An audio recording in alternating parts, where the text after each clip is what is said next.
Hello বন্ধুরা, কেমন আছো সবাই?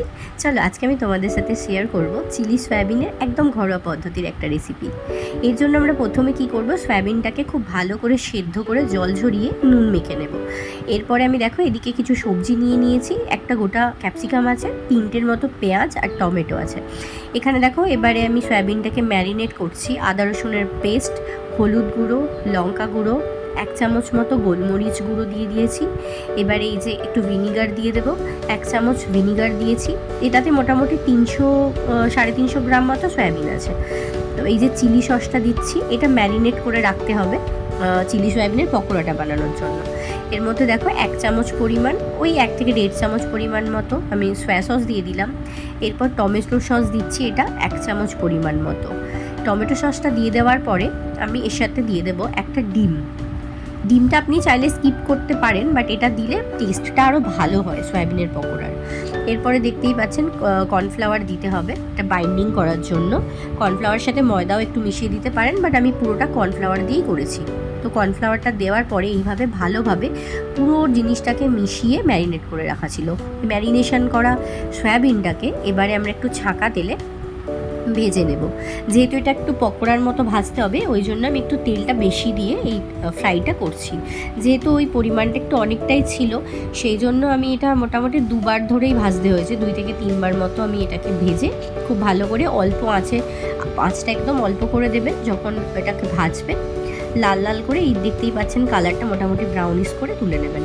এরপর কড়াই দিয়ে দিলাম তেল, ওই তেলের মধ্যে একটু আদা রসুনের পেস্ট, এরপরে দিয়ে দিলাম পেঁয়াজটা, যেটা কাটা ছিল এরমভাবে কাটবেন, ডুমো ডুমো করে কাটা। তো এটাকে মিশিয়ে দিয়ে এর সাথে আমি এটাকে একটুখানি হতে দেব, মানে পেঁয়াজটা একটুখানি নরম হবে। তো এরপরে বাকি আমরা ইনগ্রিডিয়েন্টসগুলো দেবো। এটা কিন্তু খুবই সোজা একটা রান্নার, বেশি কিছু ইনগ্রিডিয়েন্টসও লাগে না এই রান্নাটার ক্ষেত্রে।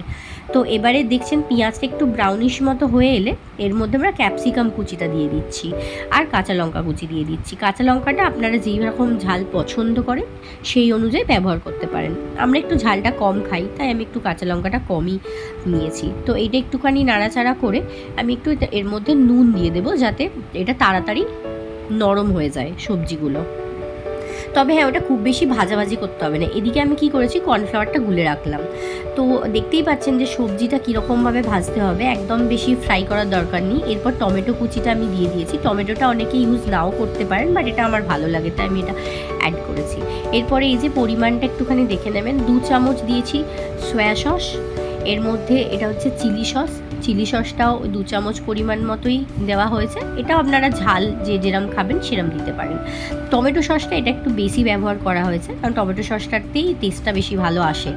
তো যদি 2 চামচ সয়া সস আর চিলি সস দিই, সেই ক্ষেত্রে 4 চামচ মতো এটা টমেটো সসটা দেওয়া হয়েছে।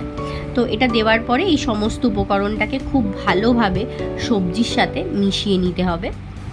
এবং এই সময় আঁচটা কিন্তু খুব কমভাবে, মানে একদম কম আঁচে করবেন রান্নাটা, নাহলে কিন্তু পুড়ে যেতে পারে, যেহেতু সসগুলো দেওয়া হয়েছে তাই। তো এবারে এই জিনিসটাকে ফুটতে দেবো কিছুক্ষণ। ফুটতে দেওয়ার পরে দেখবেন যখন এটা মোটামুটি ফুটে এসছে, এখানে আমি 1 চামচ মতো গোলমরিচ গুঁড়ো দিয়ে দিয়েছি। বেশি কিছু মশলা আমি এতে আর একদমই ইউজ করিনি। এবারে পরিমাণ মতো জল দিয়ে দেবেন। জলটা ডিপেন্ড করছে, আপনি যদি গ্রেভি রাখতে চান তাহলে একটু দিয়ে এইভাবে একদম এটাকে ফুটতে দিতে হবে। বেশিক্ষণ লাগে না, এটা জাস্ট একটু ফুটে এলেই এর মধ্যে যে ভেজে রাখা যে সয়াবিনের পকোড়াগুলো ছিল ওগুলোকে আমি মিশিয়ে দিলাম।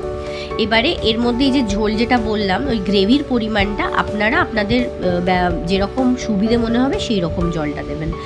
এবারে জলটা দেওয়ার পরে খুব কম সময়ই লাগে, মোটামুটি এই পকোড়াটা দেওয়ার পর 5 থেকে 7 মিনিট মতো আমি জল দিয়ে এটাকে ফুটতে দিয়েছি। এরপরে গুলে রাখা যে কর্নফ্লাওয়ারের মিক্সচারটা ছিল ওইটা আমি এর মধ্যে ছড়িয়ে দিলাম। এটা একটু লাস্টের দিকেই দিই, কারণ নাহলে এই যে গ্রেভি ব্যাপারটা চলে এলে এটা ফুটে একদম ঘন হয়ে যায়। তো এরপরে দেখছেন একদম তৈরি আমাদের চিলি সয়াবিন।